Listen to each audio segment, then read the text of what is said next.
Bonjour à tous, bienvenue dans cette vidéo. On se retrouve aujourd'hui pour l'upgrade de la MWS URGI de chez Tokyo Marui. Donc ça va être un upgrade assez léger puisqu'on va uniquement modifier la partie hop-up avec un nouveau joint Maple Leaf 60 degrés. Donc c'est le Decepticon de version 2023. Donc c'est un joint spécifique GBB, donc type VSR 10 en silicone qui a pour propriété d'être moins sensible aux basses températures. Et on va mettre un petit nub d'appui de chez Bavtac. Ça va être l'occasion dans cette vidéo de vous montrer comment on démonte cette partie-là, et on va voir que c'est très simple par rapport à d'autres MWS d'accéder au bloc hop-up et de changer tout ça. Donc contrairement à la MK18 par exemple de chez Tokyo Marui, il n'y a pas besoin d'outils spécifiques pour accéder à la partie bloc hop-up. Donc pour ceux qui n'avaient pas vu, j'avais fait un unboxing de cette réplique là. Si vous l'avez pas vu, n'hésitez pas à aller le voir. Je raconte beaucoup plus de choses que dans cette vidéo. Et je vous ferai par la suite une review. Je vous donnerai des ressentis certainement en gameplay de cette configuration là que je vais tester. Ok, donc pour démonter le garde-main, vous avez deux vis avec un pas de vis en forme d'étoile qu'il va falloir dévisser déjà pour bien désolidariser le garde-main. Donc ici vous avez une première, alors, tirez pas trop fort parce que vous avez une rétention. Si vous tirez trop fort, en fait ça arrive que la rétention sur-ressort à l'intérieur, il y a un axe se barre. Ensuite ici, de chaque côté, vous avez une clé type BTR qui peut un petit peu serrer, vous voyez, ça serre un petit peu. Ne forcez pas, il va falloir juste les dévisser. Ces vis là, elles servent simplement à aligner les deux rails supérieurs, hein, donc le rail du garde-main par rapport au rail du upper. Donc voilà, on dévisse très légèrement. Voilà, donc on peut sortir le garde-main, et ici vous allez avoir besoin de la clé standard de type AR si vous voulez dévisser proprement, mais sinon il n'y a pas besoin d'outils spécifiques. Tac, voilà, un petit coup. Alors ce qui va être très intéressant sur cette URGI, c'est que ici il suffit simplement de dévisser. Voilà, et je dirais que après il n'y a pas besoin d'enlever le faux emprunt des gaz ou autre. Il va suffire un petit peu de tout simplement tirer l'ensemble. Alors moi la première fois que je l'ai démonté, comme c'est très serré, j'ai essayé d'enlever ici, et en fait en tapant ça a débloqué ici. Alors là je dirais qu'il faut un petit peu voilà, il faut un petit peu tirer et ça sort. Et donc on accède très rapidement au bloc hop-up sur cette MWS, contrairement à d'autres MWS. Donc ça c'est quand même très cool. Ici après il va falloir un petit peu tirer, forcer un petit peu, parce que c'est bien calé à l'intérieur ce bloc hop-up, hein. Vous voyez là que ça commence à sortir. Faut pas tirer hyper fort, c'est juste essayer un petit peu de débloquer l'ensemble, et vous voyez que là il commence un petit peu à tourner. Et je peux du coup sortir l'ensemble. Voilà, et ici sur ce bloc hop-up, on a un petit joint qui maintient l'ensemble fermé. Tac. Il suffit d'ouvrir ici pour pouvoir accéder à la partie hop-up. Donc on a un joint standard. Tac. Avec un hub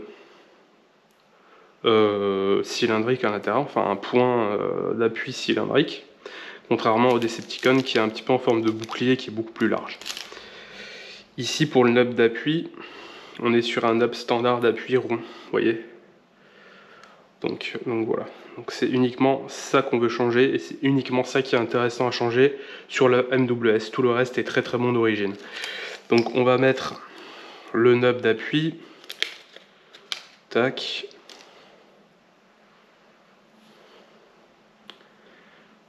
Qui va être un hub assez dur aussi, faut le savoir. Donc il va appuyer assez fort. Et on va mettre aussi le joint Decepticon.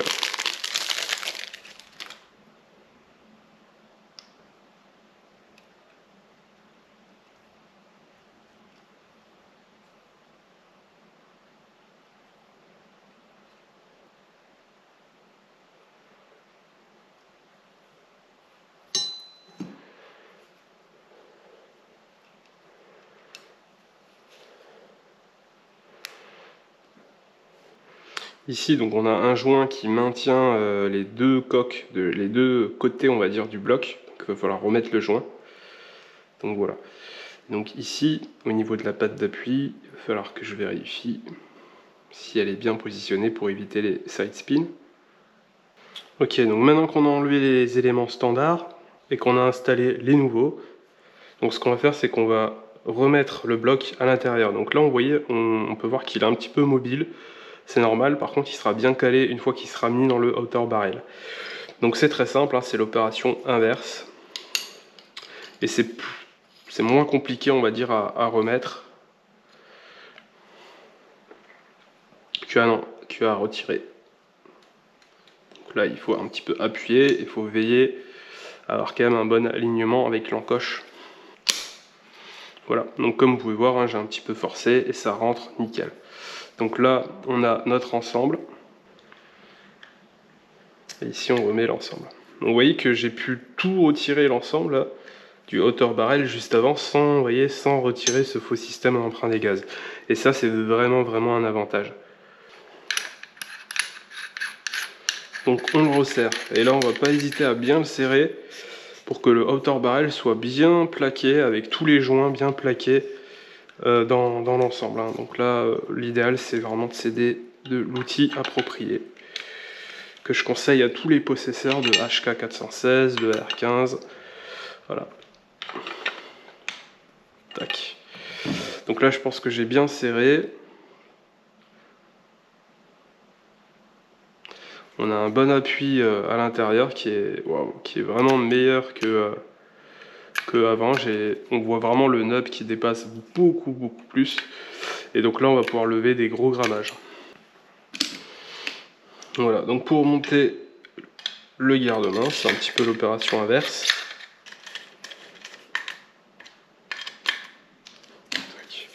Là, vous voyez qu'il y a un léger jeu droite-gauche. Donc c'est très simple. Pour le corriger, déjà, on va essayer d'aligner les deux rails. Donc moi, ce que je fais, c'est que je passe, vous voyez, mon doigt comme ça. Et je remarque s'il y a un ergot qui se fait entre les deux ou non. Mais vous voyez que déjà, visuellement, vous pouvez déjà voir à la louche si c'est trop à droite, trop à gauche. Voilà, après, on ne cherche pas à avoir un truc hyper précis. Et une fois que ça c'est fait, on va venir visser sans forcer. On va se mettre en butée, voilà, sur la vis à droite. Et on va faire pareil sur l'autre. Tac, on se met en butée, on regarde qu'il y a à peu près le même espacement. Et vous voyez que rien qu'en se mettant en butée, c'est solidaire et on a retrouvé notre alignement. Voilà, si vous aimez la vidéo, n'hésitez pas à mettre un petit like. N'hésitez pas à vous abonner pour ne pas louper les prochaines vidéos, notamment les gameplays qui vont arriver avec cette réplique là.